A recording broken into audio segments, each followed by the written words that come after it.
Hello বন্ধুরা, happy lifestyle Mampi ব্লগসে তোমাদের সকলকে স্বাগত জানাই। তোমরা কেমন আছো? আশা করি তোমরা ভালো আছো। তোমাদের আশীর্বাদে আমিও ভালো আছি। আজকের ব্লগটা আমি বিকেল থেকে শুরু করছি। এখন ঘড়িতে বাজে প্রায় 4টে, আর 4টের সময় আমি ছাদে উঠেছি জামা কাপড়গুলো তুলতে। আমি যেহেতু 4টের সময় জামা কাপড় তুলি না, আমি তো সকালে জামা কাপড়গুলো কাচি, আমি 12টা 1টার সময় জামা কাপড় তুলে নিই। কিন্তু যেহেতু এখন এই বছরটা প্রচুর হারে বৃষ্টি পড়ছে, সকালেও কেচেছি, সেগুলো শুকিয়ে গিয়েছিলো। এইগুলো অনেক বেলায় কেচেছিলাম, সেই জন্য আর তুলিনি। আমি জানি বেলায় কেচেছি, এগুলো বিকেলে তুলবো। আর এখন তো ঘরে থাকতেও পারছি না, ছেলের পরীক্ষা চলছে, স্কলারশিপের পরীক্ষা চলছে, ছেলেকে নিয়ে একটু বেরিয়ে যেতে হচ্ছে। প্রতিদিন ঘরে থাকতেই পারছি না। যেই দিন ঘরে থাকছি, আবার যেদিন ঘরে থাকছি আর এখন তো বৃষ্টি হচ্ছে, আবার বৃষ্টির জন্য কাচাকাচি বন্ধ রাখতে হচ্ছে।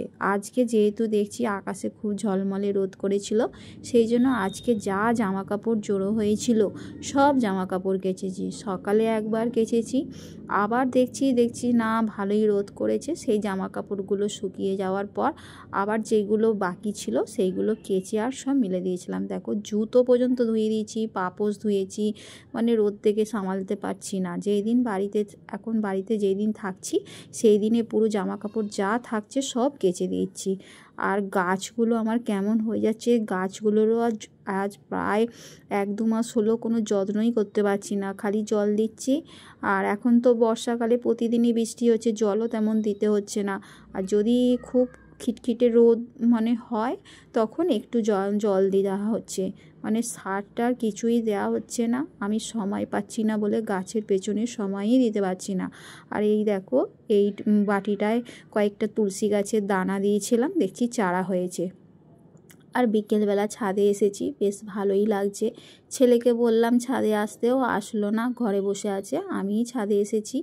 আর রূপমের বাবা তো ঘুমাচ্ছে। আমাদের এই ছাদ থেকে না গঙ্গাটা দেখতে পাওয়া যায়। আমার বাড়ি থেকে গঙ্গাটা খুবই কাছে, খুবই কাছে, 5 মিনিট লাগে। আমার গঙ্গা জল শেষ হলেই আমি নিজেই চলে যাই গঙ্গা জল আনতে। আগে তো গঙ্গা জল শেষ হয়ে গেলে সেই রূপমের বাবাকে কতদিন ধরে বলতে হতো, চলো না গঙ্গায়, চলো না গঙ্গায়, চলো না, গঙ্গা জল শেষ হয়ে গেছে, গঙ্গা জল শেষ হয়ে গেছে। এখন আর বলি না, গঙ্গা জল শেষ হলেই আমি নিজেই চলে যাই। বা গঙ্গা জল থাকতে থাকতে যখন ছাদ থেকে দেখি জোয়ার আছে, আমার কোনো বোতল খালি থাকলে আমি একাই চলে যাই, গঙ্গা জল নিয়ে চলে আসি। জোয়ার দেখলে আর বোতল খালি থাকলেই নিজেই চলে যাই।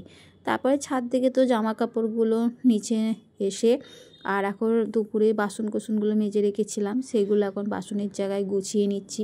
আর আজকে ছেলের পড়া আছে, বাড়িতে স্যার আসবে পড়াতে। আর বাড়িতে স্যার পড়াতে আসার আগে আমি ঘর বাড়িটা ভালো করে গুছিয়ে পরিষ্কার করে নিই। একটা বাড়িতে স্যার পড়াতে আসবে, আর ঘর দর তো অগোছালো রাখলে হবে না, সেই জন্য ঘর বাড়িগুলো গুছিয়ে নিচ্ছি। আর সন্ধেটাও দিতে হবে। আর দেখো, কটা জলের বোতল খালি ছিল, সেগুলো ভরে নিচ্ছি। জলের বোতল খালি থাকলে কেউ ভরবে না, আর বাবাও ভরবে না, রূপমও ভরবে না। কেন, এত উঁচুতে অ্যাকোয়াগার্ড লাগিয়েছি, ওদের বক্তব্য, সেই জন্য আমাকেই জল ভরতে হবে। যাক, আমিই জল ভরি। তারপর জলগুলো ভরে আর ঘরটা ভালো করে ঝাড় দিয়ে পরিষ্কার করে নিচ্ছি। এখনও কিন্তু আমার জামা কাপড় জড়ো হয়েছে, যা জামা কাপড় ছিল জড়ো হয়েছিল কেচে দিয়েছি, কিন্তু বিছানার চাদরগুলো আজকে তুলেছি। আর বিছানার চাদরগুলো এই বিকেলের দিক তুলেছি বেলাতে, আর সেইগুলোই জড়ো করে রেখে দিয়েছি। ওগুলো যদি কালকে রোদ করে এইরকম, কালকে সবগুলো কেচে দেবো। কেন, আর তো কাচতে ভালো লাগে না। সকালে একবার কেচেছি, আবার রোদ ছিল বলে আবার বাকিগুলো কেচেছি। তারপরে আবার বিছানার বেড কভার কেচে আবার যদি কাচি, তা সারাদিনই কাচলে আর শরীর ঠিক থাকবে না। আর বেশি কাচাকুচি করলে না আমার হাতের খুব যন্ত্রণা হয়, কিন্তু কি করব, আর অনেক জামা কাপড় জড়ো হয়ে যাচ্ছে দিন দিন। এমনি তো নিজেদের 3 জনের জামা কাপড় থাকে, তারপরে আবার সেই দীঘা গিয়েছিলাম বেড়াতে, সেই জামা কাপড় জড়ো হয়েছিল। তারপরে দীঘা থেকে এসে রূপমকে এখানে ওখানে ওর পরীক্ষার জন্য যেতে হচ্ছে, সেই একটা আধটা জামা কাপড় পরতেই থাকছে, পরে অনেক জামা কাপড় জড়ো হয়েছিল। সেই জন্য ভাবি আগেরগুলো সব কেচে দিই, আবার আজকে যেগুলো জড়ো হয়েছে কালকে যদি রোদ করে কালকে কেচে দেবো। আর এবছর না বর্ষাকাল বলবো কি, এবছর প্রচুর হারে বৃষ্টি হচ্ছে, বৃষ্টি যেন থামছেই না। এবারে পুরো বৃষ্টি, এবছর বর্ষাকাল আর বলা যায় না। মানে প্রতিদিনই বৃষ্টি, কবে যেই বৃষ্টি যাবে ভগবান জানে। বৃষ্টিও যেমন হচ্ছে, গরমও তেমন আছে, গরমও কমছে না। আর দেখো সন্ধেবেলা ঘর বাড়ি সব ঝাঁট দেওয়া হয়ে গেছে, আর সন্ধেবেলা সন্ধ্যা দেবো। সন্ধ্যার আগে বাথরুমের বালতিটা আমি ভরে নিলাম, আর সন্ধেবেলা ঠাকুরকে জল বাসাতে দিয়ে দিয়েছি, সন্ধেটাও দিয়ে দিয়েছি। তোমাদেরকে আর দেখাইনি, কেন বাড়িতে স্যার এসছে পড়াচ্ছে, আর স্যারের সামনে এত আর ফোন নিয়ে ভিডিও করা যায় না, সেই জন্য তোমাদেরকে দেখায়নি। তারপর সন্ধে দিয়ে আর তারপর স্যারকে চা করে দিয়েছি, চা করে দিয়ে আর জামা কাপড়গুলো বিকেলে ছাদ থেকে তুলে এনে রেখেছিলাম, সেগুলো এখন গুছিয়ে নিচ্ছি। ওইদিকে রূপম পড়ছে আর আমি এইদিকে জামা কাপড়গুলো গোছাই। জামা কাপড়গুলো যেগুলো গোছানোর সেগুলো গোছাবো, আর যেগুলো ইস্ত্রি করার সেগুলো বসে বসে এখন ইস্ত্রি করব। আর জামা কাপড়গুলো জড়ো হয়ে থাকলে ভালোও লাগে না, ঘরে বেশ গুছিয়ে পরিপাটি করে রাখলে তবেই ভালো লাগে। তারপরে আবার রাত্রিরে রান্না আছে, রাত্রিরে রান্না করতে হবে, আর ভালো লাগে না। সংসারের কাজগুলো যত কাজ খুঁটিয়ে গুছিয়ে করতে পারবে, যদি সারাদিন গুছিয়ে করো সারাদিনই কাজ করতে থাকবে, মানে রেস্ট বলে কিছু পাওয়া যায় না। আর সংসারকে ভালোবাসি বলেই সংসারের কাজগুলো গুছিয়ে পরিপাটিভাবে করি। আর আর আমার তো কোনো হেল্পিং হ্যান্ড নেই, আর কেউ সাহায্য করার, কেউ কাজ করবারও লোক নেই। একা সংসার, একা হাতে সব কাজ করতে হয়। যেটা করব সেটাই হয়, আর যেটা না করব সেটা পড়ে থাকে।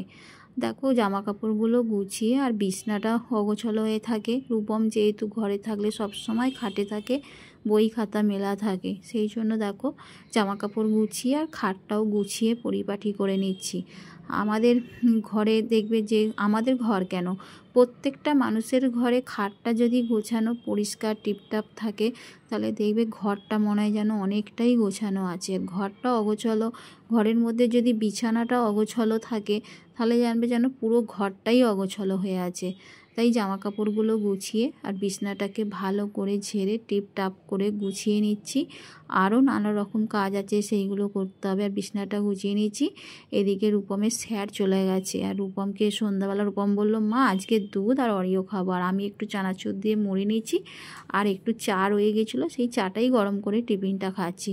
তারপর চা মুড়ি খেয়ে কিছু জামা ছিল, কয়েকটা জামা ইস্ত্রি করলাম, করে রূপমের সাথে কিছুক্ষণ বকবক করলাম, করে আর রাত্রিরে রান্নাটা করছি। আর ভালো লাগছে না, তাড়াতাড়ি রান্না করে রেখে আর রূপমকে খেতে দিয়ে শুয়ে পড়বো। আমার আর খেতেও ভালো লাগছে না। যদি রূপমের বাবা আসে, খেতে ইচ্ছা করে খাবো, নাহলে আর খাবো না। এদিকে লুচি করছি, আর প্রেসারে টপগা আলু চচ্চড়ি বসিয়েছি। আজকে লুচি আর টপগা আলু চচ্চড়ি। আর আজকে যেহেতু সোমবার, আমরা নিরামিষ খাই, সেজন্য রাত্রিরা রূপম লুচি খেতে ভালোবাসে, সেজন্য লুচি আর টপগা আলু চচ্চড়িই করেছি। রূপমকে এখানে খেতে দিয়ে দিয়েছি, রূপম খাচ্ছে, আর আমি হচ্ছে পরে খাবো। রূপমের বাবা আসলে খেতে ভালো লাগলে খাবো, নাহলে খাবো না।